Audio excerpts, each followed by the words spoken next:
1 cup कांदा चिरलेला बारीक, मोहरी, जिरे, 7 ते 8 पाकळ्या लसूण, 1 उभी चिरलेली हिरवी मिरची, गरम मसाला, हळद, मीठ, लाल तिखट आहे आपलं घरचं ठेवणीतलं.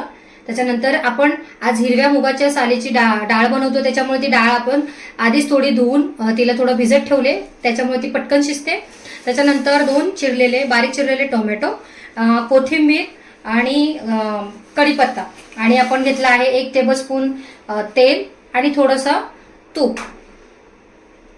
आपण आता डायरेक्ट पद्धत दाखवते, मी तुम्हाला डायरेक्ट मेथड दाखवते. हिरव्या मुगाची सालीची डाळ आपण डायरेक्ट कुकरला कशी करायची ती पद्धत दाखवते तुम्हाला. सर्वप्रथम आपण तेल ऍड केलं त्याच्यात, आणि त्याच्यातच आपण थोडंसं 1 चम्मच, फक्त थोडंसं टेस्टसाठी 1 चम्मच आपण तूप घालतोय, साजूक तूप.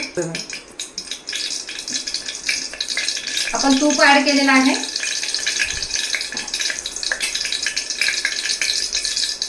तूप ऍड केल्यानंतर आपण त्यात मोहरी ऍड करतोय. मोहरीला चांगला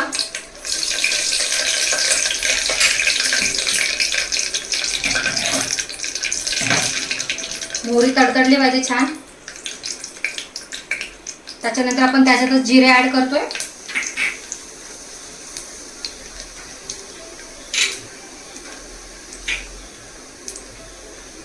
त्यानंतर आपण त्याच्यामध्ये लसूण ऍड करतोय. लसूण थोडं आपण 7 ते 8 पाकळ्या घेतल्या, त्याने डाळीला छान टेस्ट येते. त्यानंतर आपण कढीपत्ता ऍड केलाय.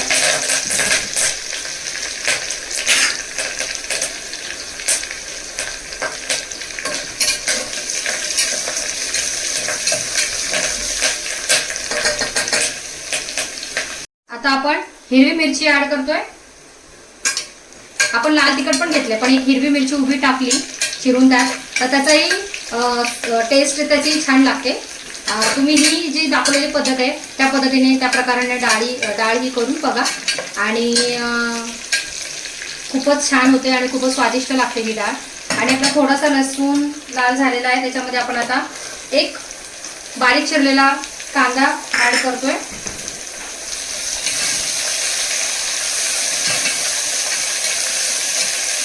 कांदा पण एवढा छान भाजून घ्यायचा आहे लाल, त्याच्याने काय होतं डाळीला छान चव येते आणि कांदा हा छानपैकी क्रिस्पी लागतो आपल्याला डाळ जेव्हा आपण करतो तेव्हा. आता त्याच्यामध्ये 2 बारीक चिरलेले टोमॅटो आपण ऍड करतोय. 2 लाल चिरलेले टोमॅटो ऍड करतोय.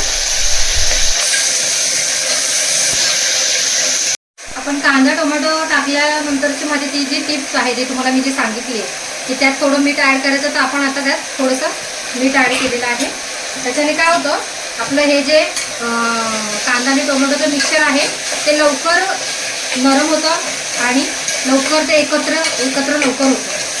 बघताय आपलं जे आपण हे जे मिक्सचर रेडी केलं होतं ते छान झालेलं आहे, मऊ सूत झालेलं आहे, आणि त्याच्यामध्ये लसूण किती छान दिसतोय आणि कांदा पण छान दिसतोय, जो की छान झालेला आहे. आता यात आपण ह्या पॉइंटला आपले जे मसाले आहे लाल तिखट, गरम मसाला, हळद आणि थोडंसं मीठ आपण आधी पण घातलं होतं, आणि आता त्यानुसारच आपण ते मीठ ऍड करतोय. आता हे आपण चांगलं एकत्रीकरण करून घेऊया.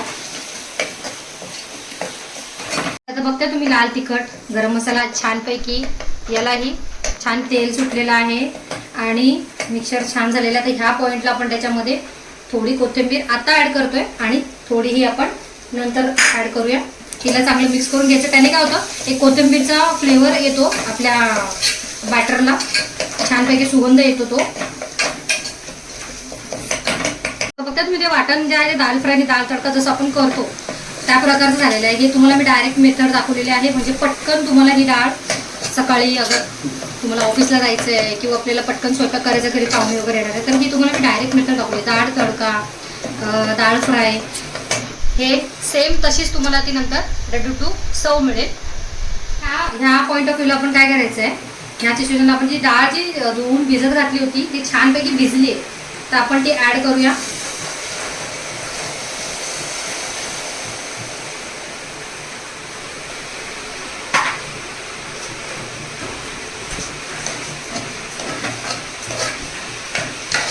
छानपैकी त्याला मिक्स करून घ्यायचे. आणि तुम्ही बघताय मी इथे पाणी तापत ठेवले गरम.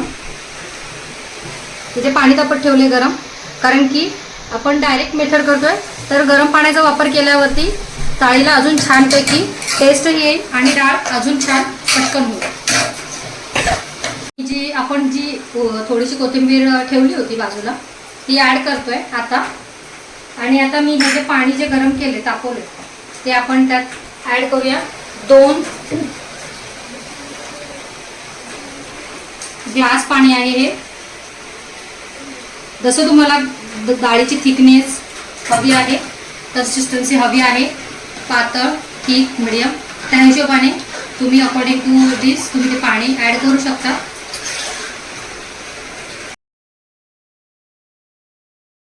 आपली डाळ आता सगळं वाटप, फोडणी वगैरे सगळं करून पाणी गरम पाणी ॲड करून रेडी झालेली आहे. आता आपण कुकरचं झाकण बंद करायचं आहे.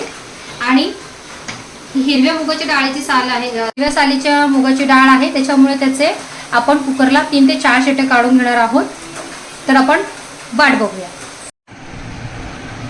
आता आपली 3 ते 4 शिट्ट्यांमध्ये डाळ एवढी सुंदर झालेली आहे. हिरव्या सालीची मुगाची डाळ आपण केली आहे. तर तुम्हाला ती डाळ कशी वाटली हे मला नक्की कमेंट बॉक्समध्ये सांगा. आणि ही सेम अगर डाळ तुम्ही बनवून बघितली असेल तर नक्की तुमचे डाळ केलेलेचे फोटो मला डिस्क्रिप्शन बॉक्समध्ये तुम्ही नक्की कमेंट करा. आणि लाईक, सबस्क्राईब आणि शेअर करा. थँक्यू.